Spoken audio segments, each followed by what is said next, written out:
എൻ്റെ പേര് ജോസ്ന ആൻ്റണി. ഞാൻ ദുബായിൽ നിന്ന് വരുന്നു. ബൈ പ്രൊഫഷൻ ഞാനൊരു നേഴ്സാണ്. 2020 ഫെബ്രുവരി 4 ഞാൻ എടുത്ത ഉടമ്പടിയുടെ എനിക്ക് മാതാവ് വഴി ലഭിച്ച അനുഗ്രഹങ്ങൾ സാക്ഷ്യപ്പെടുത്താനും 2024 ഏപ്രിൽ മാസം ഓൺലൈൻ ഉടമ്പടി വഴി മാതാവ് എനിക്ക് തന്ന സാക്ഷ്യങ്ങളും സാക്ഷ്യപ്പെടുത്തുവാനാണ് ഞാനിവിടെ നിൽക്കുന്നത്. ഞാനിവിടെ വന്ന സാഹചര്യം ആദ്യം ഒന്ന് ചെറുതായിട്ട് വിശദീകരിക്കാം. ഞാൻ ആദ്യമായിട്ട് കൃപാസനത്തിൽ വരുന്നത് 2019 ഞാനിവിടെ വരുമ്പം ഇത്രയും ഇങ്ങനെയല്ല കൃപാസനം ഉള്ളത്. അന്നും ഇതേപോലെ ഉടമ്പടി ധ്യാനങ്ങളൊക്കെ ഉണ്ട്. പക്ഷേ എനിക്ക് യാതൊരു വിശ്വാസവും ഇല്ല. എൻ്റെ ഫ്രണ്ട്സുമായിട്ട് ഇവിടെ ഞാൻ വന്നു, ജസ്റ്റ് പ്രാർത്ഥിക്കാം, തിരിച്ചു പോകാം, ആ ഒരു ഉദ്ദേശം മാത്രമേ എനിക്കുണ്ടായിരുന്നുള്ളൂ. ഞാൻ ഇവിടെ വന്നു, ഇവിടെ മാതാവുണ്ട്, പക്ഷെ ഞാൻ മാതാവിനെ കണ്ടിട്ടില്ല. ഞാൻ ആകെ കണ്ടത് ദിവ്യകാരുണ്യ അൾത്താര മാത്രമാണ്. അപ്പം കുറേ ആൾക്കാർ കൂടി നിൽക്കുന്നുണ്ട്. എനിക്ക് മാതാവിനെ കാണാൻ പറ്റുന്നില്ല. ഈവൻ ഞാൻ മാതാവിൻ്റെ ഒരു ഫോട്ടോ പോലും കണ്ടിട്ടില്ല. ഞാൻ ദിവ്യകാരുണ്യ ചാപ്പലിനുള്ളിൽ നിന്ന് പ്രാർത്ഥിച്ചു. ഞാൻ മാതാവിനോട് ശരിക്കും ചലഞ്ച് ചെയ്തു. കാരണം ഇതൊരു തട്ടിപ്പാണെന്നൊക്കെയാണ് ഞാൻ വിചാരിച്ചിരുന്നത്. ഞാൻ മാതാവിനോട് ചലഞ്ച് ചെയ്തു. അപ്പോഴത്തെ എൻ്റെ ഒരു സാഹചര്യം എന്ന് പറഞ്ഞാൽ, ഞാൻ നേഴ്സാണ്. എൻ്റെ പ്രീവിയസ് എക്സ്പീരിയൻസ് എൻ്റെ കയ്യിലില്ല. എനിക്കത് കിട്ടാൻ യാതൊരു വഴിയുമില്ല. കേരള രജിസ്ട്രേഷൻ എൻ്റെ കയ്യിലില്ല. എനിക്ക് നാട്ടിൽ ജോലി കിട്ടാൻ യാതൊരു സാധ്യതയില്ല. അപ്പം ഞാൻ മാതാവിൻ്റെ അടുത്ത് പ്രാർത്ഥിച്ചു. മാതാവ് വലിയ മാതാവല്ലേ, അപ്പോൾ പിന്നെ മാതാവ് എനിക്ക് നാട്ടിലൊരു ജോലി ഇതാ, എന്നാൽ ഞാൻ വിശ്വസിക്കാമെന്ന്. ഞാൻ ഇവിടുന്ന് തിരിച്ചു പോയി. 2-ാം ദിവസം ഭയങ്കര വെൽ നോൺ ആയിട്ടുള്ള ഒരു ഹോസ്പിറ്റലിൽ 4 ഇൻ്റർവ്യൂ പാസ്സായി. എനിക്ക് ജോലി ഓഫർ വന്നു. അവരെന്നോട് ജോയിൻ ചെയ്തോളാൻ പറഞ്ഞു. നെക്സ്റ്റ് ഡേ അവരെന്നോട് പറഞ്ഞു എൻ്റെ എക്സ്പീരിയൻസ് ലെറ്റർ സബ്മിറ്റ് ചെയ്യണമെന്ന്. ഞാൻ അതിൻ്റെ അടുത്ത ദിവസം ഇവിടെ വന്നു. കാരണം എനിക്ക് എക്സ്പീരിയൻസ് ലെറ്റർ കൊടുക്കാൻ യാതൊരു വഴിയില്ല. ഞാനിവിടെ വന്നിട്ട് മാതാവിൻ്റെ അടുത്ത് പറഞ്ഞു, അമ്മ എഴുതിയ അമ്മയുടെ ഹാൻഡ് റൈറ്റിങ്ങിലുള്ള ഈശോ അപ്രൂവൽ ചെയ്ത ഒരു എക്സ്പീരിയൻസ് ലെറ്റർ അമ്മ HR ഡിപ്പാർട്ട്മെൻറ്റിൽ കൊടുക്കണം. ഞാൻ ജോലി ചെയ്യുന്ന അത്രയും സമയം എന്നോട് അവിടുന്ന് അവരിത് ചോദിക്കാൻ പാടില്ല. എനിക്ക് വേറെ വഴിയില്ല. അന്ന് തൊട്ട് ഒരു 1.5 വർഷക്കാലം ഞാൻ ആ ഹോസ്പിറ്റലിൽ ജോലി ചെയ്തു. ആരും എൻ്റെ എക്സ്പീരിയൻസ് ലെറ്ററെ പറ്റിയിട്ട് ചോദിച്ചിട്ടില്ല. അത് കഴിഞ്ഞ് എനിക്ക് പുറത്തൊരു വിദേശത്ത് ജോലി ചെയ്യണമെങ്കിൽ ഈ എക്സ്പീരിയൻസ് ലെറ്റർ നെസസറിയാണ്. ഞാനൊരു കഴിഞ്ഞ 10 മാസമായിട്ട് ഈ എക്സ്പീരിയൻസ് ലെറ്റർ കിട്ടാൻ വേണ്ടിയിട്ട് പ്രീവിയസ് ഹോസ്പിറ്റലുകാരെ കോൺടാക്റ്റ് ചെയ്യുന്നുണ്ട്. അവിടുത്തെ ചെയർമാനുമായിട്ട് എനിക്കൊരു തർക്കം ഉണ്ടായി. അതുകൊണ്ട് എൻ്റെ പേര് പറഞ്ഞാൽ പോലും പുള്ളിക്ക് ദേഷ്യമാണ്. ഇത് തരത്തില്ലെന്ന് എൻ്റെ അടുത്ത് ഉറപ്പിച്ച് പറഞ്ഞ കാര്യമാണ്. എനിക്കിത് കിട്ടത്തില്ല, ഒരു സാധ്യതയില്ല. എനിക്കിതെൻ്റെ വീട്ടിൽ പറയാൻ യാതൊരു വഴിയില്ല. വീട്ടിൽ പറഞ്ഞാൽ മാതാപിതാക്കൾക്ക് ഞാൻ പറയുന്ന രീതിയിൽ ഒരിക്കലും മനസ്സിലാകത്തുമില്ല. എൻ്റെ തെറ്റുകൊണ്ടാണ് എനിക്കത് കിട്ടാത്തത്. എനിക്ക് ആരെടുത്തും പറഞ്ഞ് ആരുടെയും ഒരു റെക്കമെൻഡേഷൻ ഒന്നും കിട്ടാനില്ല. ഞാൻ ഇവിടെ വന്നു. 10 ഫെബ്രുവരി 2024 ഞാൻ തീർത്ഥാടന ഉടമ്പടി എടുത്തു. അന്ന് ഈ പള്ളിക്കകത്തിരുന്ന നിയോഗങ്ങൾ എഴുതുന്നത് ഞാൻ ഏറ്റവും ലാസ്റ്റ് പോയിരുന്ന നിയോഗം എഴുതി. കാരണം ആരും കാണരുത്, എൻ്റെ അമ്മ എപ്പുറത്തുണ്ട്, ഈ ഒരു നിയോഗം വെക്കുന്ന എൻ്റെ അമ്മ കാണരുത്, അമ്മയ്ക്ക് അറിയത്തില്ലല്ലോ. ഞാൻ ഇവിടുന്ന് മാതാവിനോട് പ്രാർത്ഥിച്ച, അമ്മ എനിക്ക് എക്സ്പീരിയൻസ് ലെറ്റർ കിട്ടണം, ഇതെൻ്റെ ഫ്യൂച്ചറാണ്, എനിക്ക് വേറെ വഴിയില്ല. ഞാനത് കഴിഞ്ഞ് ആ നിയോഗം വെച്ച് പോയി പ്രാർത്ഥിച്ചു. സമയവും ഡേറ്റ് ഇട്ടും പ്രാർത്ഥിച്ചു. ഞാൻ ഡേറ്റ് ഇട്ട് ആ വെച്ച സമയത്ത് ഞാൻ പ്രത്യക്ഷീകരണ പ്രാർത്ഥന ചൊല്ലി കൈവിരിച്ച് പ്രാർത്ഥിച്ചു. അതേ സമയത്ത് മാതാവിൻ്റെ ഉള്ളിൽ പറഞ്ഞു ഞാൻ ചെയർമാനെ ഫോൺ ചെയ്യാൻ. ഞാൻ നേരിട്ട് ഹോസ്പിറ്റലിൻ്റെ നമ്പറിൽ വിളിച്ചു, ചെയർമാനെ കോൺടാക്റ്റ് ചെയ്തു. എൻ്റെ അടുത്ത് അത്രയും കാലം സംസാരിക്കാൻ തയ്യാറാകാതിരുന്ന അയാൾ എൻ്റെ അടുത്ത് സംസാരിച്ചു. എന്നോട് പറഞ്ഞു, തൽക്ഷണം പറഞ്ഞു, വന്ന് എക്സ്പീരിയൻസ് ലെറ്റർ കളക്ട് ചെയ്ത് കൊണ്ടുപോയിക്കോളാൻ പറഞ്ഞു. അത് കഴിഞ്ഞ് ഞാൻ ഇവിടെ എൻ്റെ ഉടമ്പടി ഞാൻ തുടർന്നുകൊണ്ടേയിരുന്നു. ഉടമ്പടിയിൽ എൻ്റെ മറ്റൊരു നിയോഗമായിരുന്നു.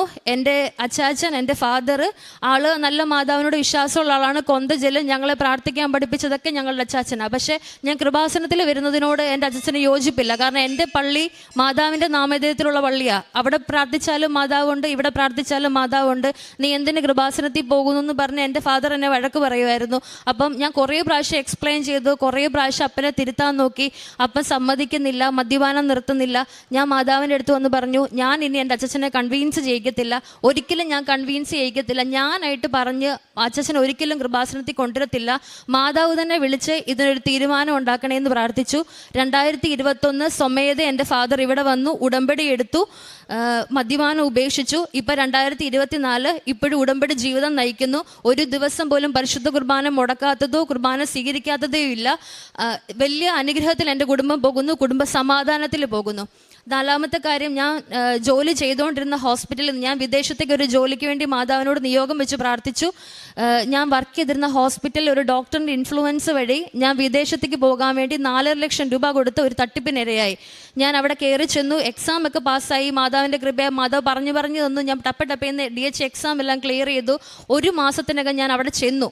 അവിടെ ചെന്ന് കഴിഞ്ഞപ്പോഴാണ് ഞാൻ അറിയുന്നത് ഇതൊരു വലിയ തട്ടിപ്പാണ്. ഒരു ഇമ്മോറലായിട്ടുള്ള ഒരു ലേഡിയാണ് എന്നെ കൊണ്ടുപോയിരിക്കുന്നത്. എൻ്റെ ജീവിത അന്തസ്സിനും എൻ്റെ സാഹചര്യത്തിനും നിരക്കാത്ത ഒരു രീതിക്കാണ് അവരെന്നെ ഫോഴ്സ് ചെയ്തുകൊണ്ടിരുന്നത്. പൈസയും പോയി, ജോലിയും ഇല്ല, ആരുമില്ല, എന്ത് ചെയ്യണമെന്നറിയാത്ത അവസ്ഥ. ഒരു ബെഡ് സ്പേസ് ആണ്, റൂമിൽ പാകിസ്ഥാനി ലേഡികളാണ്, എനിക്കറിയുന്ന ലാംഗ്വേജ് സംസാരിക്കുന്ന ആരുമില്ല, ആഹാരമില്ല. ഒരു 20-25 ദിവസം എൻ്റെ വീട്ടിൽ പോലും പറയാൻ പറ്റാത്ത സാഹചര്യത്തിൽ ഞാൻ ഒരു മുറിക്കുള്ളിലായിരുന്നു. എനിക്ക് ആകെ പ്രാർത്ഥിക്കാനും സംസാരിക്കാനും മാതാവ് ഈശോയെ മാത്രമേ ഉണ്ടായിരുന്നുള്ളൂ. ഞാൻ ബൈബിൾ വായിച്ചു, പ്രത്യക്ഷീകരണ പ്രാർത്ഥന ചൊല്ലി, ജപമാല ചൊല്ലി. വളരെ അത്ഭുതകരമായിട്ട് എനിക്കൊരു ഇൻ്റർവ്യൂ അറ്റൻഡ് ചെയ്യുകയും അവരോട് ഞാൻ ഇതെല്ലാം എക്സ്പ്ലെയിൻ ചെയ്യുകയും അവരെനിക്ക് ജോലി തരികയും എനിക്ക് സുരക്ഷിതമായ ഒരു അക്കോമഡേഷൻ ഒരുക്കി തരികയും ചെയ്തു. ഞാൻ 4 വർഷം സക്സസ്ഫുള്ളായിട്ട് അവിടെ ജോലി ചെയ്തു. ഇപ്പോൾ ഇവിടെ ഇറങ്ങി. അത് കഴിഞ്ഞിട്ടുള്ളത്, ഞാൻ ജോലി ചെയ്തുകൊണ്ടിരുന്ന സമയത്ത് എനിക്ക് ചിക്കൻ ബോക്സ് വന്നു. ചിക്കൻ ബോക്സ് വന്ന സമയത്ത് ഞാൻ ബെഡ് സ്പേസിലുള്ളത്, എൻ്റെ വേറെ കൺട്രിയിൽ നിന്നുള്ള ആൾക്കാരൊക്കെ എൻ്റെ റൂമിൽ താമസിക്കുന്നുണ്ട്. അപ്പം ഇതൊരു പകർച്ചവ്യാധിയല്ലേ, ഞാൻ കാരണം മറ്റുള്ളവർക്ക് വരരുതെന്നുള്ള നമുക്ക് വേറെ റൂം എടുത്ത് താമസിക്കാനൊന്നും ആ സമയത്ത് സൗകര്യമില്ല, ആർക്കും ഇതിനു മുന്നേ വന്നിട്ടില്ല. അപ്പം ഞാൻ കാരണം മറ്റുള്ള ഒരാൾക്ക് ഉണ്ടാകരുതെന്നുള്ള ഒരു ഇതെനിക്കുണ്ടായിരുന്നു. ഞാൻ ഉടമ്പടി തൈലം പൂശി എൻ്റെ ബെഡിൻ്റെ 4 സൈഡിലും എൻ്റെ മുറിക്കുള്ളിലും ഞാൻ ഇത് തൈലം പൂശി പ്രത്യക്ഷീകരണ പ്രാർത്ഥനയും വിശ്വാസ പ്രമാണവും ചൊല്ലി പ്രാർത്ഥിച്ചു. ഞാൻ 10-11 ദിവസത്തിനകം ഞാൻ ക്യൂറായി. എൻ്റെ റൂമിൽ ഒരാൾക്ക് ഇത് വന്നില്ല. എൻ്റെ മുഖത്തോ എൻ്റെ ശരീരത്തോ എവിടെയോ ചിക്കൻ ബോക്സ് വന്നതിൻ്റെ ഒരു പാടും ഇപ്പോൾ അവശേഷിക്കുന്നില്ല. അങ്ങനെ ഒരു രോഗം വന്നോന്ന് പോലും ആൾക്കാർ എന്നെ കളിയാക്കി ചിരിക്കാറുണ്ട്, കാരണം ഞാൻ ലീവ് വെറുതെ എടുത്തതാണെന്നൊക്കെ പറഞ്ഞിട്ട്. അത് കഴിഞ്ഞ് ഞാൻ 4 വർഷം അവിടെ ജോലിയിൽ തുടർന്നു. എൻ്റെ ജോലിയിൽ തടസ്സവും സങ്കടങ്ങളും ഒക്കെ ഉണ്ടാകുന്ന സമയത്ത് ഞാൻ എൻ്റെ ഹോസ്പിറ്റലിൽ ഉപ്പിട്ട് പ്രാർത്ഥിക്കും. ഉപ്പിട്ട് പ്രാർത്ഥിച്ച തക്ഷണം എനിക്കുള്ള എല്ലാ പ്രശ്നങ്ങളും, എന്നെപ്പറ്റി ഇപ്പോൾ ആരെങ്കിലും എന്തെങ്കിലും പറഞ്ഞ് എനിക്ക് എന്തെങ്കിലും ഒരു വിപത്ത് വരുന്ന സമയത്ത് പരിശുദ്ധ അമ്മയുടെ സംരക്ഷണം ഞാൻ എപ്പോഴും അമ്മയുടെ അടുത്ത് പറയും, അമ്മയുടെ മേലങ്കിക്കുള്ളിൽ എന്നെ പൊതിഞ്ഞ് സംരക്ഷിക്കണേ എന്ന്. സമയത്തിൻ്റെ മേലും സഞ്ചാരിമായ മാതാവുമായ മാതാവ് ഞാൻ ഇപ്പോഴും വിശ്വസിക്കുന്നു, സദാസമയം എൻ്റെ കൂടെ എൻ്റെ അമ്മയുണ്ട്. പിന്നീട് ഞാൻ ഈ ജോലിയിൽ നിന്ന് മാറണം, എനിക്കൊരു ഗ്രോത്ത് വേണം, എനിക്കൊരു സാലറി ഇൻക്രിമെൻ്റ് ഒന്നും കിട്ടുന്നില്ല. അപ്പം ഞാൻ വേറൊരു ജോലിക്കായിട്ട് ഇപ്പോൾ ട്രൈ ചെയ്യുന്നുണ്ടായിരുന്നു. ഞാൻ പ്രത്യക്ഷീകരണ പ്രാർത്ഥനയുടെ കൂട്ടത്തിൽ 1 ദിനവൃത്താന്തം 4:10 പറഞ്ഞ് പ്രാർത്ഥിക്കാൻ തുടങ്ങി. അവൻ ഇസ്രായേലിൻ്റെ ദൈവത്തോട് പ്രാർത്ഥിച്ചു, ദൈവമേ അവിടുന്ന് അനുഗ്രഹിച്ച് എൻ്റെ അതിരുകൾ വിസ്തൃതമാക്കണമേ, അങ്ങയുടെ കരം എന്നോട് കൂടി ഇരിക്കുകയും വിപത്തുകളിൽ എന്നെ സംരക്ഷിക്കുകയും ചെയ്യണമേ. അവൻ്റെ പ്രാർത്ഥന ദൈവം കേട്ടു. ഇത് പറഞ്ഞ് ഞാൻ പ്രാർത്ഥിക്കാൻ തുടങ്ങി. അൺഎക്സ്പെക്റ്റഡ് ആയിട്ട് എനിക്കൊരു ഇൻ്റർവ്യൂ വന്നു കുമൈറ്റ് പ്രോവട്രിക്കിൻ്റെ. ഞാൻ ആ ഇൻ്റർവ്യൂ ഹാളിൽ പോകുമ്പോഴേ എനിക്ക് സംശയം, ഇതെനിക്ക് ദൈവം തന്നത് തന്നെയാണോ, അതെൻ്റെ തോന്നൽ കൊണ്ട് ഞാൻ തന്നെ അങ്ങ് വരുന്നതാണോ, എനിക്ക് ഇനിയും കുഴി ചാടാൻ വയ്യ, ഒത്തിരി പ്രശ്നങ്ങളിൽ കൂടെ ഞാൻ വന്നതാണ്, എനിക്കതുകൊണ്ടൊരു പേടി. ഞാൻ ആ ഇൻ്റർവ്യൂ ഹാളിൽ ചെല്ലുമ്പോഴത്തേക്കും കുറേ ആൾക്കാരുണ്ട്. ഒരു ഹാളിൽ നിറയെ ഇൻ്റർവ്യൂ അറ്റൻഡ് ചെയ്യാൻ വേണ്ടി വന്നിരിക്കുന്ന ആൾക്കാരാണ്. അപ്പോഴത്തേക്കും എനിക്ക് ഭയങ്കര പേടി. പക്ഷേ ഞാൻ ഇവിടുന്ന് പ്രത്യക്ഷീകരണ പ്രാർത്ഥന 33 പ്രാവശ്യം ചൊല്ലി. ഇൻ്റർവ്യൂവിന് ഫസ്റ്റ് വിളിച്ച കാൻഡിഡേറ്റ് ഞാനാണ്. ഞാൻ ആ ഹാളിലേക്ക് പോകുന്നതിന് മുന്നേ പിന്നെ സംശയം, ഇത് മാതാവ് തന്നതാണോ. എൻ്റെ നേരെ ഒരു കുട്ടി എപ്പോഴത്തേക്കും നടന്നു വന്നു. ഞാനതിൻ്റെ മുഖമല്ല കാണുന്നത്, കഴുത്താണ് കാണുന്നത്. കഴുത്തിൽ കൃപാസനത്തിലെ മാതാവിൻ്റെ കാശരൂപമാണ് ഞാൻ കാണുന്നത്. ഞാൻ ഭയങ്കര കോൺഫിഡൻ്റ് ആയി ഞാൻ പോയി.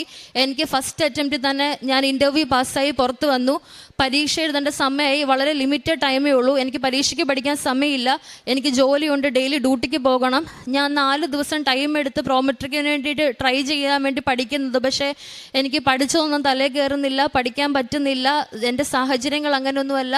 അപ്പം ഞാൻ പഠിച്ചു, മാതാവിൻ്റെ കാശുരൂപം മേടിച്ച് പോയി. ഞാൻ പോകുന്ന വഴിക്കെല്ലാം ആകാശം സിൽവർ ഗ്രേ കളറിലായിരുന്നു. അവിടെ ചെന്നിട്ട് എനിക്ക് ഒരു അഷുറൻസ് കിട്ടണം, മാതാവ് എൻ്റെ കൂടെ ഉണ്ടെന്ന് ഞാൻ പ്രാർത്ഥിച്ചു. അപ്പോഴത്തേക്ക് എൻ്റെ മൊബൈലും എൻ്റെ സാധനങ്ങളും എല്ലാം വെക്കാൻ വേണ്ടിയിട്ട് എനിക്കൊരു ലോക്കർ തന്നു. ഞാൻ ആ ലോക്കർ ലോക്ക് ചെയ്ത് നോക്കുന്ന സമയത്ത് ആ ലോക്കറിൽ 2 ബട്ടൺസ്.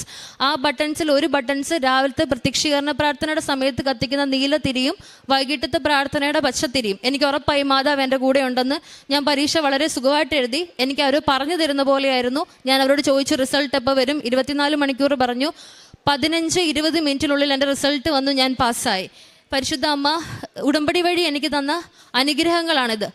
എൻ്റെ ആധ്യാത്മിക ജീവിതത്തിൽ പരിശുദ്ധ അമ്മയോടും ഈശോയോടും തുറന്നുള്ള ഒരു കമ്മ്യൂണിക്കേഷൻ. ഞാനിരുന്ന് അമ്മ അത് തരണേ അങ്ങനെയല്ല പ്രാർത്ഥിക്കുന്നത്.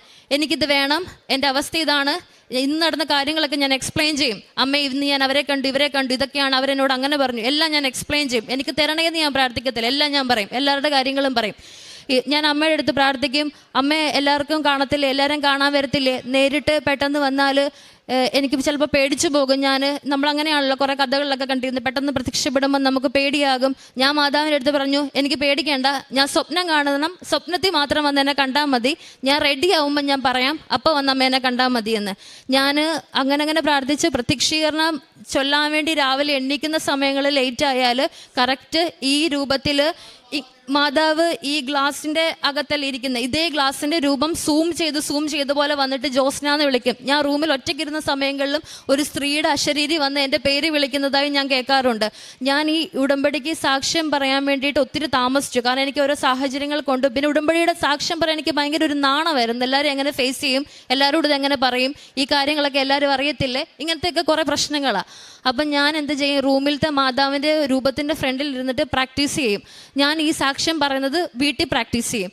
വീട്ടിൽ പ്രാക്ടീസ് ചെയ്യുന്ന സമയങ്ങളിലെല്ലാം മാതാവിൻ്റെ സുഗന്ധാഭിഷേകം എനിക്ക് ഉണ്ടാകാറുണ്ട്. പിന്നെ ഞാൻ ചെയ്യുന്ന കാരുണ്യ പ്രവർത്തികളെന്ന് പറഞ്ഞാൽ, ഞാൻ നേഴ്സാണ്. അപ്പോൾ എനിക്കുള്ള പേഷ്യൻസൊക്കെ നോർത്ത് ഇന്ത്യൻസ്, ഒരു വിദ്യാഭ്യാസം ഇല്ലാത്ത, ഒന്നും മനസ്സിലാത്ത, നമ്മളെ വിശ്വസിച്ച് വരുന്ന പേഷ്യൻസാണ്. ഒരു ഡ്രസ്സിങ് ചെയ്താലും ഇഞ്ചക്ഷൻ ചെയ്താലും ഞാൻ അവർക്ക് വേണ്ടി പ്രാർത്ഥിക്കും. എന്നാൽ കഴിയുന്ന സഹായം ഞാൻ ചെയ്യും, സാമ്പത്തികമായിട്ട് അല്ലെങ്കിൽ ഒരു ആഹാരം മേടിച്ചു കൊടുത്ത് അങ്ങനെ ചെയ്യും. എൻ്റെ പ്രേക്ഷിത പ്രവർത്തനമായിട്ട് ഞാൻ ചെയ്തു. ഞാൻ അവിടെ ആയതുകൊണ്ട് എനിക്ക് പത്രം വാങ്ങാൻ പറ്റത്തില്ല. ഞാൻ ഉടമ്പടി ധ്യാനം എൻ്റെ കൂട്ടുകാർക്ക് ഷെയർ ചെയ്യും, സാക്ഷ്യങ്ങൾ ഷെയർ ചെയ്യും. ഒരു ദിവസം പോലും മുടങ്ങാതെ ഞാൻ എൻ്റെ വാട്സപ്പിൽ സ്റ്റാറ്റസ് ആയിട്ട് ഒരു ബൈബിൾ വചനം എല്ലാ ദിവസവും മസ്റ്റായിട്ട് ഇട്ടിരിക്കും. പിന്നെ അക്രൈസ്തവരെ എൻ്റെ കൂട്ടുകാരെടുത്ത് ഞാൻ കൃപാസനത്തെ പറ്റി പറഞ്ഞു കൊടുത്ത് അവരെയും കൊണ്ട് ഉടമ്പടി എടുപ്പിച്ച് പ്രാർത്ഥനകൾ അവർക്ക് ഫോട്ടോ എടുത്ത് അയച്ചു കൊടുക്കും. അവർക്ക് കൊന്ത ചെല്ലാനൊന്നും അറിയത്തില്ല, അപ്പം ഞാൻ അയച്ചു കൊടുക്കും. ഞാൻ ചെല്ലുന്ന അധ്യായം ഫോട്ടോ എടുത്തിട്ട് അവർക്ക് ഷെയർ ചെയ്ത് കൊടുക്കും. അപ്പോൾ അവർക്കത് ബൈബിൾ ഇല്ലാത്തതുകൊണ്ട് അവർക്കത് വായിക്കാൻ വേണ്ടിയിട്ട് പറ്റും. ഞാൻ വഴി അങ്ങനെ പറഞ്ഞ് ഒരുപാട് പേര് ഉടമ്പടി എടുക്കുകയും അനുഗ്രഹം പ്രാപിക്കുകയും ദൈവത്തെ മഹത്വപ്പെടുത്താനും സാധിച്ചിട്ടുണ്ട്. ഇതാണ് ഉടമ്പടി വഴി എനിക്ക് ദൈവം തന്നിട്ടുള്ള അനുഗ്രഹങ്ങൾ. എൻ്റെ മെറിറ്റാലല്ല, എന്നെ കൊണ്ട് ഒരിക്കലും സാധിക്കത്തില്ല, മാതാവിൻ്റെ കൃപയാലാണ്. അതുകൊണ്ട് പരിശുദ്ധ അമ്മയോട് ഞാൻ നന്ദി പറയുന്നു. അമ്മ വഴി തന്ന അനുഗ്രഹങ്ങൾ ഞാനിവിടെ സാക്ഷ്യപ്പെടുത്തിക്കൊള്ളുന്നു. 2 തിമോത്തിയോസ് 1:7 ഭീരുത്വത്തിൻ്റെ ആത്മാവിനെയല്ല ദൈവം നമുക്ക് നൽകിയത്, ശക്തിയുടെയും സ്നേഹത്തിൻ്റെയും ആത്മനിയന്ത്രണത്തിൻ്റെയും ആത്മാവിനെയാണ്.